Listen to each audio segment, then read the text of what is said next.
sorunları, bunlara ilişkin çözüm önerilerini içeren ayrıntılı bir rapor hazırlamış durumda. Salgının güncellendiğini düşündüğümüzde, ikinci aşamasına girdiğini ve etkisini arttırdığını düşündüğümüzde bu raporun ve bu çalışmanın önemi bir kere daha açığa çıkmış bulunuyor. Ben esas olarak bu raporu hakkında biraz bilgi vermek, engellilerin, yaşlıların ve doğal olarak da aynı zamanda hapishanelerdeki engelli tutsakların sorunlarını dile geçirmek için buradayım. Salgın sürecinde iktidar bir sınıf karantinasını uygulayarak salgında işçi sınıfı ve yoksulları salgınla yüz yüze bırakan ve neredeyse halka kendi başının çaresine bakmayı öneren bir çizgi izlemeyi tercih etti. Ve doğal olarak da bunun faturası işçi mahallelerinde, yoksulların yaşadığı yerlerde yoğun olarak ortaya çıktı. İktidar eve kapanın çağrısı yaparken aslında 18 yaşından küçük çocuklara ve 60 yaş üstü insanları eve kapatarak bu salgınla mücadele etme yolunu tercih etti ve bu politika özellikle engelliler ve yaşlı bireyler üzerinde ciddi ağır sonuçlar doğurdu. Yaşlı bireyler bir yandan ötekileştirilirken bir yandan neredeyse salgının yayılma sebebi olarak gösterilip hedef haline getirilirken diğer yandan da sosyal ve toplumsal yaşamın tamamen dışına çekilerek ağır sorunlarla yüz yüze bırakıldılar. Bunun maliyeti de bu bireyler açısından çok ciddi sorunlar doğurdu. O günden bugüne ki günümüzde yeniden güncellenmeye başlayan 60 yaş üstü bireylerin sokağa çıkma yasaklarının ilan edildiği, toplu ulaşımı kullanmasının engellenmeye başlandı, sosyal merkezlerden uzak tutulmaya başlandı. Hatta sağlık hizmetlerini alamaz hale getirildiği bir dönemin içinden geçiyoruz. Bu dönemin kritik olaylarından biri ise büyük oranda devlet hastanelerinin tamamının pandemi hastanesi ilan edilmesine yol açmış olmasıdır. Söz konusu bireyler yani 60 yaş üstü ve engelliler aslında kronik hastalıkları olan, düzenli bakıma ihtiyacı olan, belli oranlı aralıklarla doktora gitmesi gereken insanlardan oluşuyor. Hastanelerin pandemi hastanesine çevrilmesi, hastanelerin kendi servislerinin kapatılması anlamına geliyor. Doğal olarak da bu insanların sağlık hizmeti alması neredeyse imkansız hale getirildi. Ve özel hastaneler dışında insanların bu hizmetlerden yararlanmasının koşulları ortadan kaldırıldı. Biz buna yönelik olarak çok basit bir şekilde 60 yaş üstüne ya da engellere yıkılan bu politikanın ortadan kaldırılmasını, pandemi hastanelerinin yaygınlaştırılarak özel hastaneler haline getirilmesi ama devlet hastanelerinin kendi işine geri dönmesi gerektiğini savunuyoruz. Arkadaşlar, salgının ikinci ağır faturasını engelliler ödedi. Engelliler zaten bu toplumda en dezavantajlı grup olarak anılır. Çünkü sosyal hayata katılmaları, istihdama katılmaları, üretime ve eğitime katılmaları neredeyse toplumun kendi yapılanması nedeniyle imkansız hale getirilmiştir. Engeli yaratan toplumun kendisidir.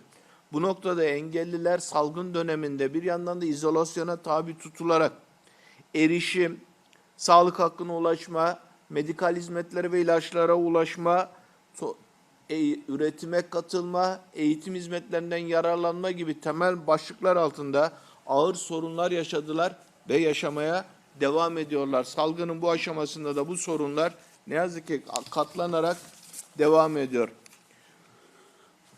Toplumsal Haklar ve Araştırmalar Derneği bu konuda yaptığı araştırmalarda ortaya koyduğu verilerle aslında bize bir dizi temel açılımda sunmuş durumda. Engelliler eğitim alanında ciddi sorunları zaten yaşamaktaydılar. Okul binalarının erişime uygun hale getirilmemesi, engellilerin özel olarak gittikleri okulların birçoğunun devlet tarafından kapatılması ve ulaşımın kendisinin engellilerin okullara rahat erişimini sağlayacak düzeyde inşa edilmemiş, yapılmamış olması zaten engellilerin eğitime katılımında ciddi sorunlar yaratmaktaydı. EBA uygulamasıyla beraber, salgın döneminde yürürlüğe giren EBA uygulamasıyla beraber bu erişim hakkı ne yazık ki daha da ağırlaştı. Çünkü EBA uygulamasında, yani internet üzerinden yapılan yayında, işitme ve görme engellilerin bundan yararlanma şansı yok. Bütün ısrarlara rağmen, aylardır süren ısrarlara rağmen Milli Eğitim ne yazık ki bu konuda henüz gerekli adımları yeterince atmış durumda değil. Engellilerin bu dönemde yaşadığı bir başka sorunsa üretime katılması konusunda. Her ne kadar kamu hizmetlerinde bu sorun bir şekilde insanların eve izole edilmesinden sonra devlet tarafından izinle kapatılmış olsa da özel sektörde bu sorun varlığını devam ettiriyor. Aynı zamanda uzunca bir süredir yapılmayan engelli kamu personel sınavının teke indirilmiş olması, engelli atamalarının neredeyse durdurulmuş olması ve engellilerin zaten zor olan istihdamdan yararlanma hakkının giderek kısıtlanmış olması, engellilerin sosyal ve ekonomik hayatlarını sürdüremez hale gelmesine yol açmıştır. Salgının en ağır faturası engellilere kesilmiştir. Engellilerin bu süreçte ikinci yaşadığı sorunlardan biri ise rehabilitasyon merkezlerinin kapatılması olmuştur. Özellikle bu konuda otistik engelliler ciddi sorunlar yaşamışlar. Eve kapanma sürecinde ağır psikolojik sorunlarla karşı karşıya gelmişlerdir. Rehabilitasyon merkezlerinin kapatılması, fizik tedavi hizmetlerinin verilmez hale getirilmesi, rutin bakımların, sağlık hizmetlerinin yapılamaz hale getirilmesi, engellilerin sağlık hizmetlerinden yararlanmasının önündeki en ciddi engeller olarak durmaktadır. Bu dönemde ben bir noktaya daha vurgu yapmak isterim. Rehabilitasyon merkezlerinde çalışan 30 binden fazla öğretmenin bütün hakları da bu süreçte askıya alınmış ve bu öğretmenlerin bütün kamusal hakları yok sayılmıştır. Milli Eğitim Bakanlığı kendi kadrosunda olan bu öğretmenleri sözleşmeli personel gibi işçi statüsüyle özel eğitim rehberlik kurslarının kadrosuna bırakmış ve onları buranın patronlarının iki dudağına teslim etmiştir. Bu öğretmenlerin bütün taleplerine ve çabalarına rağmen henüz bu konunun çözümü konusunda da herhangi bir adım atılmamıştır. Arkadaşlar, engellilerin yaşadığı ayrımcılık ve salgın dönemdeki ağır sorunların belki de en derinden hissedildiği yer hapishanelerdir. Türkiye hapishanelerinde çok sayıda engelli ve hasta tutsak bulunmaktadır. Engelli ve hasta tutsaklar bu süreci basına yansıyan başlıklardan da görüldüğü gibi çok ağır yaşamakta ve ne yazık ki bu faturayı çok ağır ödemektedir. Devlet engelli ve hasta tutsakları görmezden gelmekte, onların sorunlarına çözüm üretmek bir yana onları hapishanede ölüme terk etmektedir. Çıkarılan infaz yasasıyla uyuşturucu baronlarını, devlet halka karşı suç işlemiş insanları, tacizcileri, tecavüzcüleri serbest bırakan iktidar, engelli ve hasta tutsaklar konusunda hiçbir adım atmamıştır. Hapishaneler bu insanlar için bir mezarlık gibi kullanılmakta ve insanlar hapishanelerde çok kötü koşullar altında ölüme terk edilmektedir.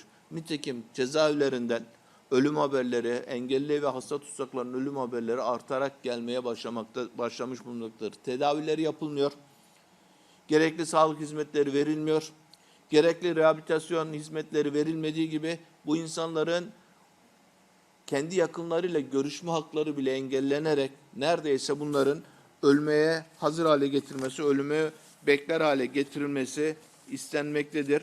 Biz bu konuda özellikle engelli tutsakların ve hasta tutsakların acilen tahliye edilmesi konusunda ısrarlı tutumumuzu sürdürmeye, bu konuda elimizden gelen baskıyı kurmaya devam edeceğiz.